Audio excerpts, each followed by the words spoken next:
بعد حمد و صلات معزز و مکرم سامعین و حاضرین، السلام علیکم ورحمۃ اللہ وبرکاتہ۔ معزز سامعین و حاضرین، آج کا یہ بیان شہدائے کرب و بلا، ان کی جو اولاد بقایا بچی تھی، انہوں نے کربلا کے واقعے کے بعد اور سانحے کے بعد اپنی جو بقیہ زندگی ہے وہ کس طرح سے گزاری، اس ضمن میں آج کی ہم گفتگو کریں گے۔ دعا ہے اللہ تعالی ہمیں عمل کی توفیق عطا فرمائے۔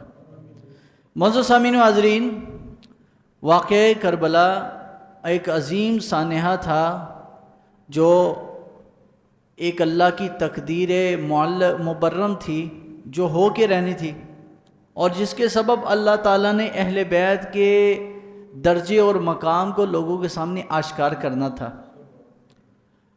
تو اس واقعے کے بعد مقام کرب و بلا میں اہل بیت کی نارینہ اولاد تو نہ رہی سوائے 3 لوگوں کے۔ امام حسن کے بیٹے تھے حسن مثنیٰ، وہ رہ گئے۔ امام حسین کے بیٹے زین العابدین، وہ رہ گئے۔ اور تیسرے ہیں امام زین العابدین کے بیٹے ہیں امام محمد الباقر۔ ان کی 2 سال عمر تھی تب جب کربلا کا واقعہ ہوا۔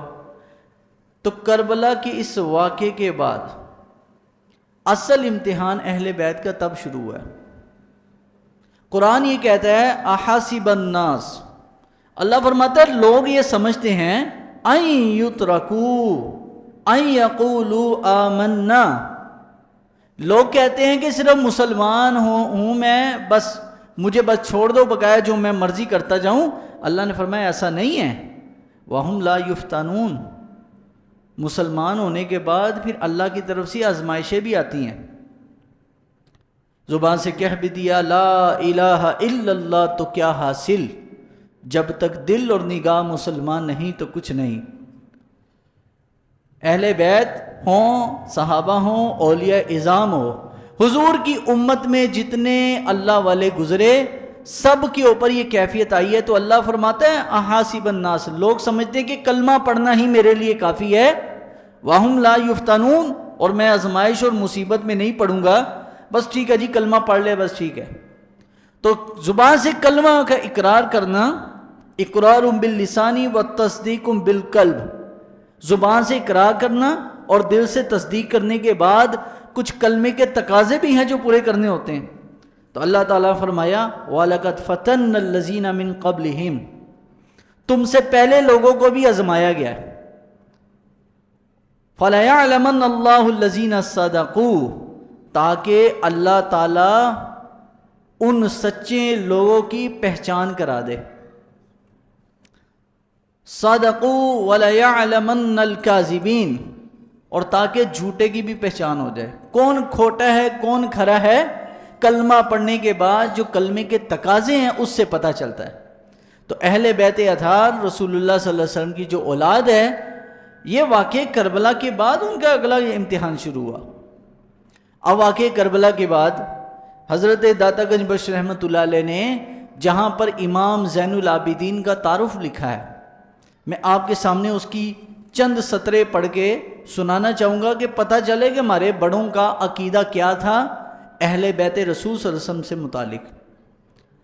حضور سیدی داتا گنج بخش رحمۃ اللہ علیہ فرماتے ہیں کہ جب یہ قافلہ کربلا کا، جو کہ اکثر تو شہید ہو چکے تھے اور جو بچا کچا قافلہ تھا، یہ دربار یزید میں پہنچا ہے، تو یزید نے اپنے سامنے کھڑا کر کے، صبح کا وقت تھا، اور پوچھا کیف اصبحت یا علی، اے زین العابدین بتاؤ کہ تم نے صبح کیسی کی ہے، تم نے صبح کیسے کی۔ اب جس کے خاندان کے اکثر و بیشتر افراد شہید ہو چکے ہوں، یار دوست شہید ہو چکے ہوں، تو وہ کیا بتائے گا کہ میں نے صبح کیسے کی ہے، جس پہ اتنا بڑا غم کا پہاڑ ٹوٹا ہو، لیکن اس کے باوجود بھی رب سے شکوہ نہیں کر رہا کہ اللہ ہنسی ملے سی، نہ صبر و رضا کے پیکر تھے، پوری امت نے جن سے روشنی لینی تھی، اللہ تعالیٰ نے ان ہستیوں کا ذات اور شخصیت اور کردار کو لوگوں کے سامنے اشکار کیا۔ امام زین العابدین رضی اللہ تعالیٰ عنہ فرمایا کہ ہماری آج اس دربار میں کھڑے ہو کر وہی مثال ہے جو فرعون کے دربار میں جناب موسیٰ کی مثال تھی۔ فرعون کے دربار میں حضرت موسیٰ علیہ السلام جب حاضر ہوئے، سامنے کھڑے ہو کے فرعون کو کہا کہ تم اپنے آپ کو رب کہتے ہو اور رب جیسا کہتے ہو، یا اپنے آپ کو اللہ کی صفات کا حامل سمجھتے ہو، تم رب نہیں ہو، رب وہی ہے جس نے مجھے پیدا کیا، میں تمہیں رب نہیں مانتا۔ تو ان کے فرعون کے دربار میں کس کی مجال تھی کوئی بات کر سکے، لیکن یہ جرت، یہ دلیری اللہ نے جناب موسیٰ کو دی تھی۔ تو حضرت امام زین العابدین فرماتے ہیں کہ ہماری تمہارے اس دربار میں کھڑے ہو کر وہی مثال ہے جو فرعون کے دربار میں حضرت موسیٰ کی تھی۔ امام زین العابدین رضی اللہ تعالیٰ عنہ آپ کو کچھ دن یزید نے رکھا قید و بند میں، اس کے بعد مدینہ المنورہ روانہ کیا۔ اب ہونا ہی تو یہ چاہیے تھا، جب اہل مدینہ میں یہ امام زین العابدین رضی اللہ تعالیٰ عنہ کا قافلہ پہنچا ہے تو وہاں پر عجیب غریب منظر ہے، کیونکہ مدینہ، اہل مدینہ کو تو معلوم نہیں تھا اس زمانے میں۔ اچھا، لوگ اس واقعے کو، اس شہادت کو ایسا لے رہے ہوتے ہیں جیسے آج کا دور ہے۔ او بھائی، یہ آ جائے کہ ایک خبر یہاں سے ایک دم واٹس ایپ کیا تو پوری دنیا میں پھیل گئی، ایسے ہی نا۔ اس زمانے میں تو یہ چیزیں نہیں تھیں، ایک ایک بات پہنچانے کے لیے کتنے ہفتے کا سفر طے کرنا پڑتا تھا، اور پھر ایک خبر پہنچتی تھی، اور وہ بھی جتنی بتائی گئی اتنی ہی بات پہنچتی ہے۔ ایسے نہیں ہے کہ جناب بہت ساری باتیں بنا کر پہنچا دی گئی۔ اس زمانے میں لوگ جھوٹ بھی نہیں بولتے تھے نا، عادتاً بھی جھوٹ نہیں بولتے تھے، سچے لوگ تھے، تو جو بات ہوتی بس ویسے ہی پہنچا دیتے۔ تو شہادت امام علی مقام رضی اللہ تعالیٰ عنہ کی خبر اہل مدینہ کو نہیں تھی۔ اہل مدینہ میں صرف حضرت ام سلمہ کو اس بات کا علم تھا، اور انہوں نے اپنے چند لوگوں کو خواب کے ذریعے سے یہ بات بتائی۔ ظاہری بات ہے، خواب ہے تو خواب پہ بہت سارے لوگ ہر بات پہ یقین بھی نہیں کرتے۔ تو سیدنا امام زین العابدین رضی اللہ تعالیٰ جب مدینہ پہنچے، اب 3 سال کا دور حکومت ہے یزید کا، 3 سال یزید نے حکومت کی۔ مدینہ المنورہ کے اندر امام زین العابدین رضی اللہ تعالیٰ عنہ مدینہ سے تھوڑا سا دور، آج بھی وہ گھر موجود ہے، اس کی نشانی آج بھی موجود ہے، آج بھی اس کو تاروں کے ساتھ ایسے پیک کیا ہوا ہے، بند کیا ہوا ہے، اور تاریخی ورثہ قرار دیا ہوا ہے۔ آج بھی وہ گھر موجود ہے امام زین العابدین کا، جہاں وہ رہتے تھے۔ اللہ تعالیٰ آپ لوگوں کو لے کر جائے جہاں ترکیوں کی مسجد ہے، ترکی والی جو مسجد کس سے جو سڑک سیدھی جا رہی ہے خندق کی سائڈ پہ، بالکل رستے کے اوپر ہی ہے، اندر ایک تھوڑا سا محلہ ہے، وہاں پر یہ مسجد موجود ہے، مسجد بھی ہے اور ساتھ گھر بھی ہے۔ امام زین العابدین نے وہاں پر اپنا وقت گزارا سارا۔ تو امام زین العابدین رضی اللہ تعالیٰ عنہ اور اہل بیت کا بدلہ لینے کے لیے اس زمانے میں، چونکہ امام زین العابدین نے تو اس کے بعد کوئی بات نہیں کی، اتنا بڑا ظلم عظیم ہوا، لیکن زبان سے آپ نے اللہ کی بارگاہ میں کلمہ ناشکری کا نہیں بولا، یا شکوہ شکایت نہیں کیا، اللہ کا ہو گیا صبر و شکر کر کے اپنی پوری زندگی عبادت اور ریاضت میں گزارتے رہے۔ تو 3 سالوں میں بڑے بڑے ایک واقعات رونما ہوئے۔ حضرت عبداللہ بن زبیر مکہ المکرمہ اور پورے حجاز کے حاکم بن گئے، اور انہوں نے خلافت کا اعلان کیا۔ تو اس زمانے کے اندر امام زین العابدین اور اہل بیت کا بدلہ لینے کے لیے عراق سے ہی انہی لوگوں میں سے ایک شخص اٹھا، مختار نام اس کا، اور اس نے اہل بیت کا بدلہ لینے کے لیے جہاں جہاں اہل بیت کے قاتلین موجود تھے تحقیق کر کے ان تک پہنچتا اور ان کو قتل کر دیتا۔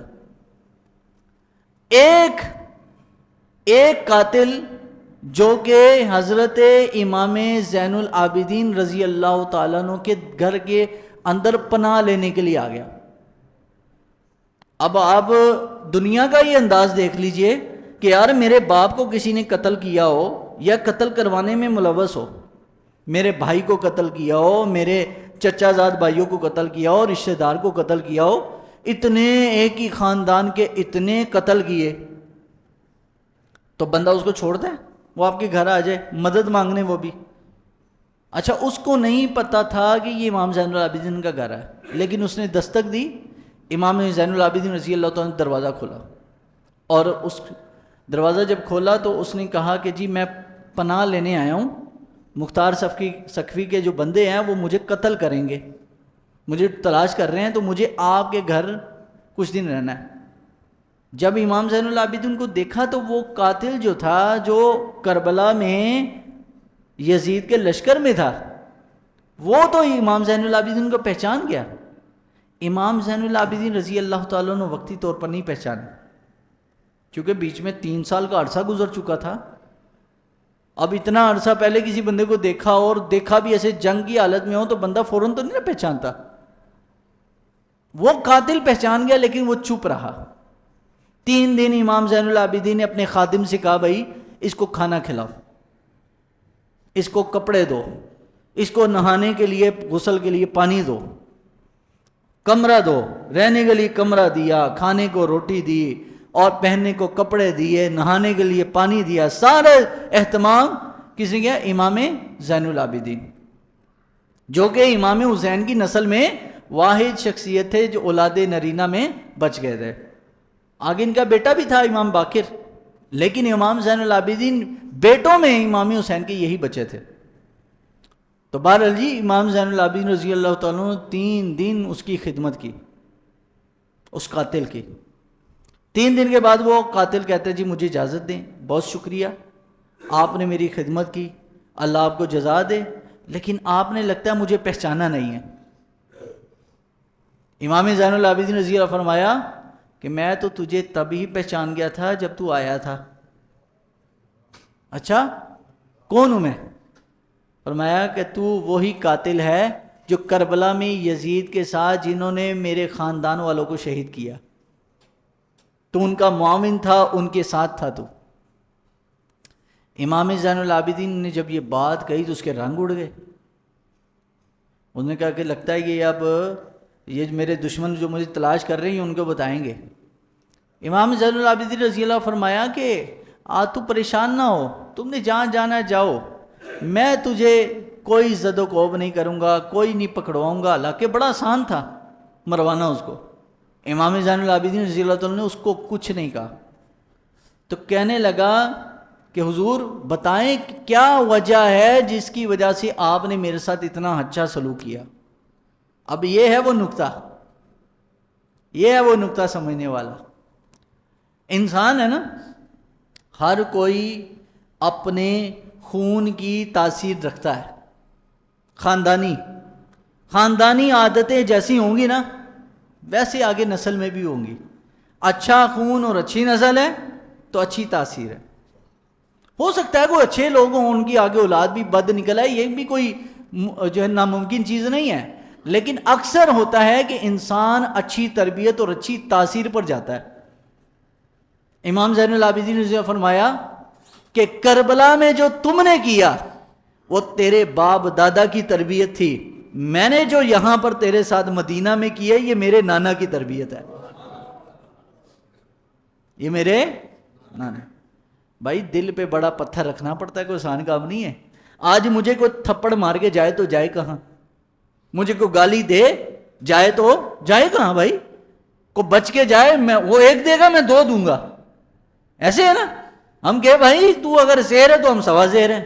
انسان ہے دوسرے پر غالب آنے کی کوشش کرتا ہے، مسلط ہونے کی کوشش کرتا ہے، لیکن امام زین العابدین رضی اللہ تعالیٰ نے جب یہ بات کی، وہ قاتلوں کا جو معاون تھا پاؤں میں گر گیا، کہہ رہا حضور ہم تو آپ کو پہچان نہیں پائے، ہم نے کربلا میں تو بے خیالی میں آپ لوگوں کو پیسوں کی لالچ میں قتل کیا اور قتل کروایا، لیکن ہمیں نہیں پتا تھا کہ رسول اللہ صلی اللہ علیہ وسلم کی اولاد ان کی اتنی عالی مرتبت تربیت ہے کہ جو خود جھک کر بھی جیت جاتے ہیں۔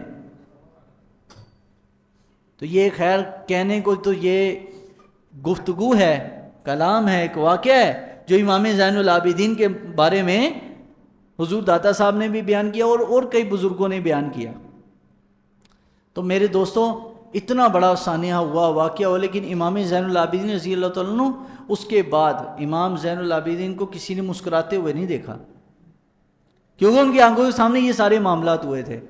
لیکن ہوتا یوں ہے کہ ہم پر کوئی ٹینشن آ جائے، مجھے کوئی تکلیف ہو جائے، کوئی غم ہو جائے، تو ہم کہتے ہیں یار بس ٹینشن میں ہوں اس لیے نماز نہیں پڑھ رہا۔ پوچھو نماز کیوں نہیں پڑھ رہے؟ جی ٹینشن میں ہوں۔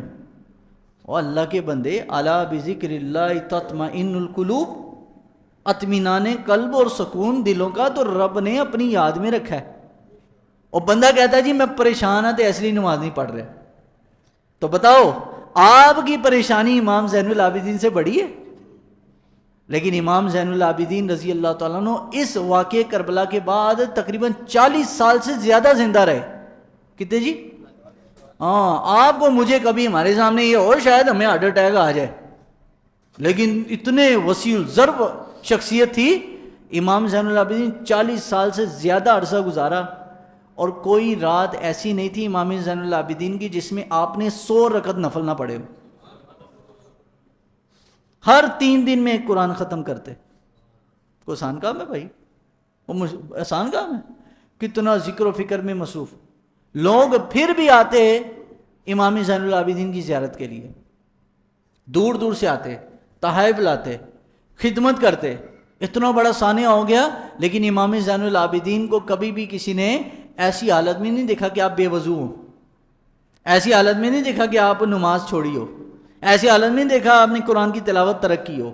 پوری زندگی مسلسل جو کوئی آتا اس کو اچھی نصیحت کر دیتے، اور جو کوئی بندہ آپ کے پاس سے ہو کے چلا جاتا تو اس کو امام زین العابدین کے پاس بیٹھنے کی برکت سے اللہ اس کے دل کو بدل دیتا۔ ہمارے پاس کوئی آگے بیٹھے تو یار ہمارے پاس آ کر بھی کوئی بندہ نہ بدلے بلکہ الٹا خراب ہو، تو اس کا مطلب ہمارے اندر فالٹ ہے، ہمارے اندر خامی ہے کہ بھائی آپ کے پاس کوئی بندہ بیٹھ رہا ہے، کوئی آپ کے پاس بندہ کوئی سیکھ رہا ہے، کوئی سن رہا ہے، اس کے بعد بھی اس میں تبدیلی نہیں آ رہی۔ مدینہ المنورہ میں نا حضرت عمر کا زمانہ تھا، تو ایک نوجوان ایک لڑکی کے پیچھے پیچھے آ رہا، اور روزانہ اس کو دیکھنے کے لیے آتا، بس کوئی چھیڑ خانیوں کو شیطانی حرکت نہیں کرتا تھا۔ ایک دن وہ لڑکی رکی اور اس نے کہا کہ تم اگر مجھے چاہتے ہو اور میرے ساتھ نکاح کرنا چاہتے ہو تو اس کی ایک شرط ہے۔ کہا جی بتائیں؟ کہا 40 دن عمر کے پیچھے نماز پڑھو۔ کتنے دن؟ 40 دن۔ یہ جو اللہ والوں کی صحبتیں سنگتیں ہوتی ہیں نا، یہ بندے کے اندر تبدیلی انقلاب پیدا کرتی ہیں۔ اہل بیت رسول کا اتنا غم، اس کے باوجود بھی امام زین العابدین استقامت کے پہاڑ، عبادت ترک نہیں کی، ذکر ترک نہیں کیا، لوگوں سے ملاقات ترک نہیں کی کہ جی میں ٹینشن چاہوں، ایسے نہیں بولا۔ بس ایک واقعہ تھا، تقدیر میں فیصلہ ہوا تھا، اور اللہ نے اس کے سبب اہل بیت رسول کو عظیم مقام دینا تھا، وہ واقعہ ہو گیا۔ اس کے بعد امام زین العابدین نے وہی ڈیوٹی جو رسول اللہ صلی اللہ علیہ وسلم سے ملی تھی وہ مستقل جاری رکھی۔ اچھا، وہ جو نوجوان ہے، وہ جو حضرت عمر رضی اللہ تعالیٰ عنہ کے پیچھے نماز پڑھنی شروع کی، 40 دن نمازیں پڑھتا رہا، کیونکہ آرڈر کہاں سے تھا؟ محبوب کی طرف سے۔ جس کو چاہ رہے اس کو محبت کرنے والے کو کہتے ہیں نا محبوب، تو اس کی طرف سے حکم تھا۔ 40 دن کے بعد وہی رستہ ہے، خاتون کھڑی ہے، اب یہ نوجوان چپ کر کے گزر گیا۔ اب اس نے آواز دی کہ بھائی پہلے تو ہمیں دیکھنے کے لیے کتنے کتنے وقت انتظار کرتے تھے ایک جھلک کے لیے، اور اب ہے کہ نظر ہی نہیں دوڑاتے۔ انہوں نے فرمایا کہ میں نے عمر کے پیچھے نماز پڑھی، میں تو گیا تھا صرف تیرے لالچ سے، لیکن رب نے عمر کی صحبت سے میرے دل کو بدل دیا۔ تو اہل بیت رسول نے لوگوں کے دلوں کو بدلا ہے۔ دماغوں کو بدلنا آسان کام ہے، دل کو بدلنا مشکل کام ہے۔ تو اہل بیت رسول ہوں، اولیاء اعظام ہوں، جتنی رسول اللہ صلی اللہ علیہ وسلم کی امت ہے، جتنے اچھے اللہ والے لوگ ہیں یہ سارے لوگوں کے دلوں پر راج کرتے تھے اور لوگوں کے دلوں کو ٹارگٹ کرتے تھے. جب دل بدل گیا تو پھر بندہ بھی بدل جائے گا. یہ دل ہی تو ہے خبیث جو نہیں مانتا, اچھے کام کو قبول نہیں کرتا, عاجزی اختیار نہیں کرتا, اور اپنے اندر غلطی اور پشیمانی, غلطی پر پشیمانی نہیں لاتا. یہ دل ہی ہے نا. لیکن جب دل ہی کسی اللہ والے کے ہاتھ میں آ جائے, وہ پھر جہاں چاہے توجہ سے اس کو پھیر دیتے. تو اہل بیت رسول, اچھا تو اہل بیت رسول کی جو سخاوت تھی, یہ واقعہ کربلا کے بعد کی باتیں ہیں بھائی, یہ پہلے کی باتیں میں نہیں کر رہا. واقعہ کربلا کے بعد یہ 3 سال جو یزید کا دور حکومت, اس میں اہل بیت کا یہ حال تھا کہ لوگ دور دور سے آتے اور زیارت کرتے. اور اچھا جب امام زین العابدین کو یزید کے دربار میں پیش کرنے لگے نا, تو آپ کے ہاتھ پہ زنجیریں باندھی ہوئی تھیں, آپ کو جکڑا ہوا تھا جیسے قیدیوں کو جکڑا جاتا ہے. تو آپ کے پاس ایک شخص روتا پٹتا, ہائے بڑا افسوس ہوا جی, ہمیں نہیں پتہ تھا کہ آپ کے پورا خاندان شہید ہو گیا, یہ ہو گیا. امام زین العابدین رضی اللہ تعالیٰ عنہ نے اس کو کہا کہ پیچھے ہٹ کے کھڑا ہو. وہ پیچھے ہٹا, آپ نے ایسے ہاتھ کو جھٹکا دیا تو زنجیریں اتر گئی. آپ نے فرمایا, اس نے کہا کہ حضور زنجیریں تو کسی نے اتاری نہیں, اتر کیسے گئی؟ فرمایا تمہیں بتانا چاہتے ہیں کہ کربلا میں ہم چاہتے تو کچھ بھی کر سکتے تھے, لیکن رب کی تقدیر پر, اللہ کی طرف سے آزمائش پر ہم راضی ہو گئے.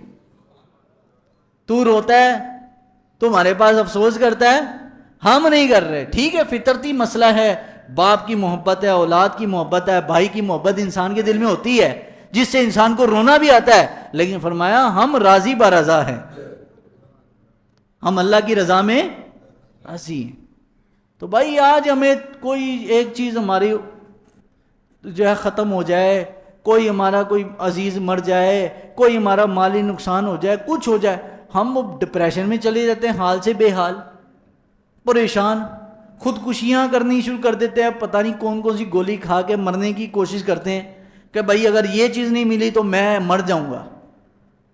اللہ تعالیٰ نے اہل بیت رسول کو قیامت تک کے لوگوں کے لیے یہی ایک مثال بنایا کہ دیکھو اتنا بڑا امتحان گزرا, چاہتے تو دریا آ بھی سکتا تھا,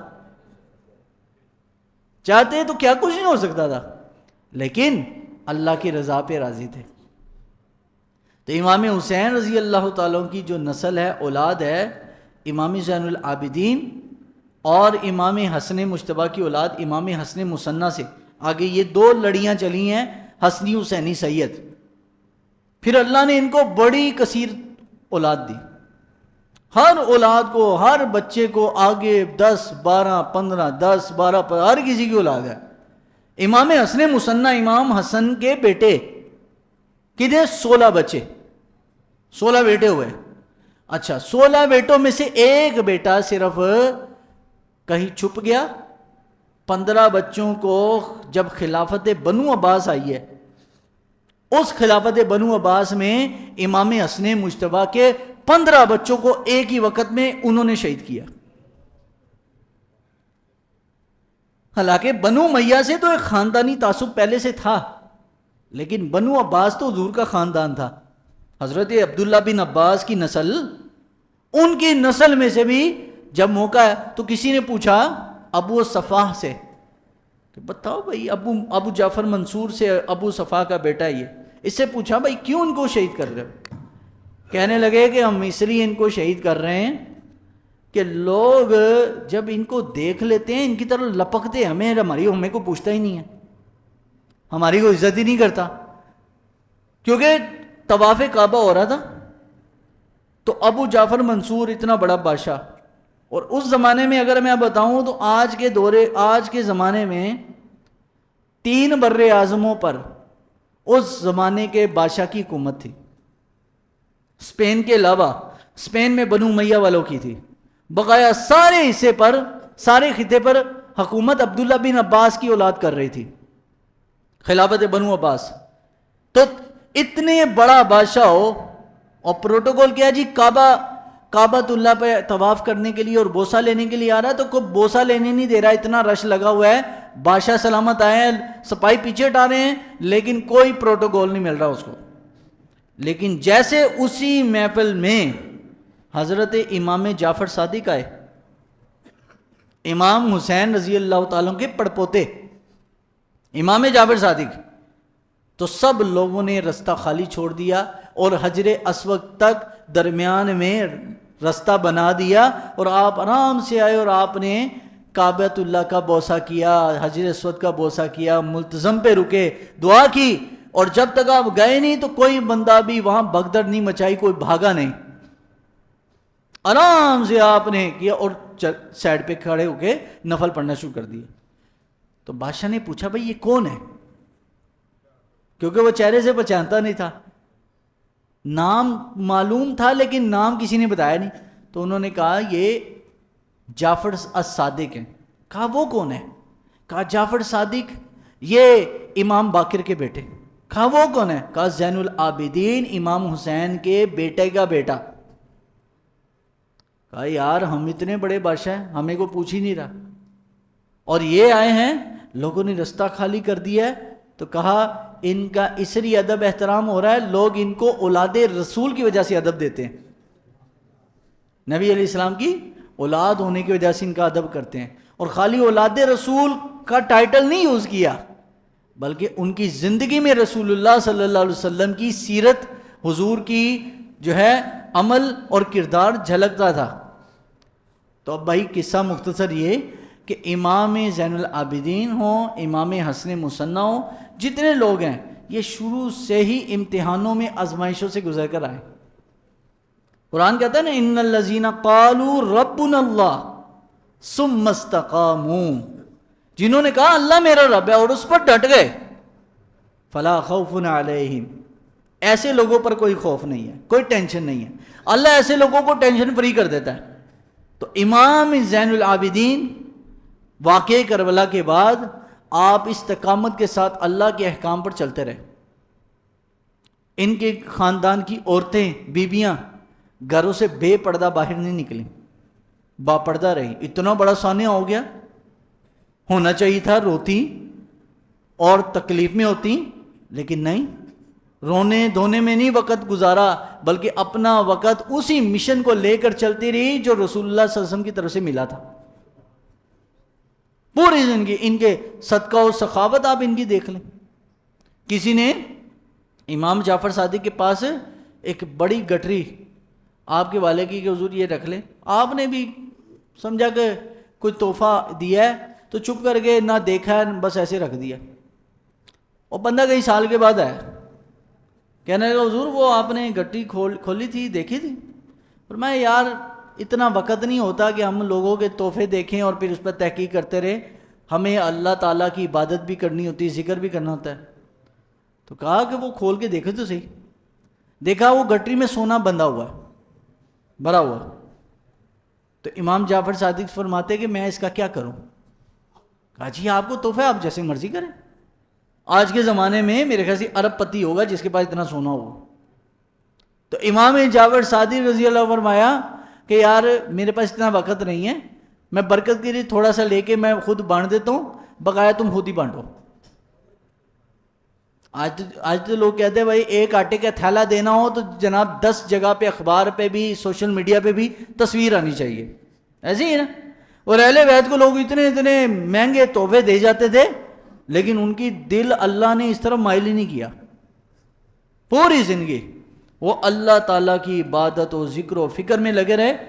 واقعہ کربلا کے بعد انہوں نے پھر روحانیت اور ذکر و فکر اور خلوت پسندی کو پسند فرمایا، خلوت میں رہنا پسند کیا، لوگوں سے زیادہ میل ملاپ، میل جو نہیں، جو آتا ان سے اچھے طریقے سے ملتے، لیکن زیادہ اپنا عبادت و ذکر، یعنی دنیا کے جو ہے غموں سے اپنے آپ کو چھڑوا دیا اور اللہ تعالیٰ اور اس کے رسول کے غم میں لگا دیا۔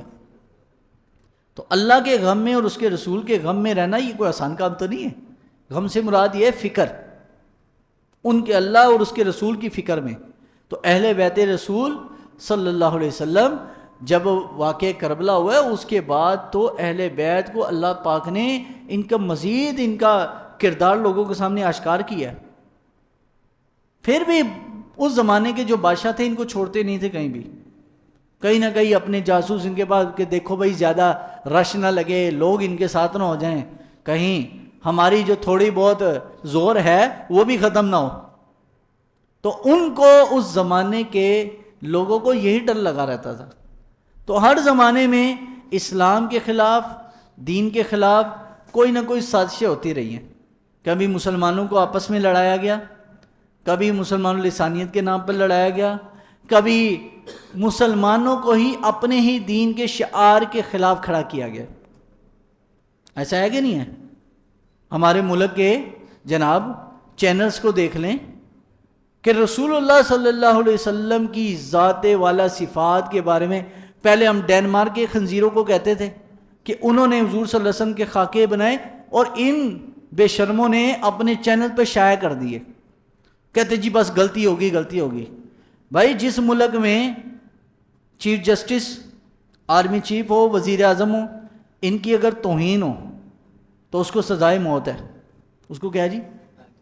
ہاں جی، عدالت کے توہین عدالت کرے تو اس کو 35 سال کی قید سنائی جاتی ہے، اور جو توہین رسالت کرے صرف 15 دن کے لیے چینل بند. سبحان اللہ. یعنی ظالموں، تم نے اپنے ذاتی عہدوں کو رسول اللہ صلی اللہ علیہ وسلم کی ذات والا صفات پر ترجیح دے دی، اپنے لیے سزا 35 سال کی، اور جب نبی پاک کی بات آئے تو چینل کو سزا صرف 15 دن کی. یہ ہے آج کے مسلمان کا کردار. تو نبی علیہ الصلوۃ والسلام کی محبت اتنی بھی نہیں تھی کہ کم از کم چلو یار، اگر 35 سال توہین رسالت پر ہے نا، جج کی توہین پر 35 سال کی سزا ہے، تو پھر ہمارے ملک کے میں رسول اللہ کے خاکے شائع کرنے پر چینل کو بالکل جلا دینا چاہیے تھا. لیکن یہ 15 دن کی ٹی وی ڈرامے دکھائے جا رہے، اور اس میں وہ جناب سین کے کتابیں گرا رہے، اور کتاب میں جس میں مسجد نبی بنی ہوئی ہے وہ بھی گرا رہے بیچ میں. اور ظالموں، تمہیں انگریز کی اور کتابیں نظر نہیں ہیں؟ وہ گراؤ نا، جس پہ مسجد نبی بنی ہوئی ہے وہ والی کتاب اسلامیات والی جناب وہ بھی گرا رہے ٹی وی ڈرامے پر. یہ ہماری نسل کی تربیت کی جا رہی ہے. تو بہرحال جی، وقت تھوڑا ہی ہے، مر سب نے جانا ہے. مرنے کے بعد آنکھیں بند ہوگی نا، لگ پتے جانے. یہ تو وقتی مزے ہیں دنیا کے، عہدوں کے، اختیارات کے. سکندر بھی جب دنیا سے گیا تو دونوں ہاتھ خالی تھے. جانا سب نے خالی ہے، کسی کی کفن میں جیب نہیں ہوگی. پتہ چل جائے گا. تو اللہ سے ڈرو، اللہ کا خوف رکھو. ایسے لوگوں کی تائید سے بھی بچو کہ جو حضور کی توہین پر 15 دن کی سزا اور توہین عدالت پر 35 سال کی سزا. سبحان اللہ. اور قرآن کیا کہتے ہیں؟ النبی اولا بالمؤمنین من انفسہم. نبی صلی اللہ علیہ وسلم کی عزت تمہاری ذات پر، تمہاری ذات سے بھی بڑھ کر ہے. حضور کی عزت و وقار سب سے زیادہ. تو اللہ تعالیٰ ہمیں یہ مسئلہ سمجھنے کی توفیق عطا فرمائے. ایک ڈرامہ ہی بن چکا ہے بھائی پاکستان کے اندر، ہر آئے دن کوئی نہ کوئی اس طرح کا واقعہ. تو ہم جناب لوگوں کو موقع کی مناسبت سے تعلیم دیں، یا جناب اس طرح کے نئے نئے فتنوں کے بارے میں آگاہ کریں؟ فتنوں کا دور ہے، بس دعا کیا کرے کہ اللہ اس فتنوں کے دور میں ایمان کو سلامت رکھے ہمارے. تو اللہ تعالیٰ ہمیں عمل کی توفیق عطا فرمائے.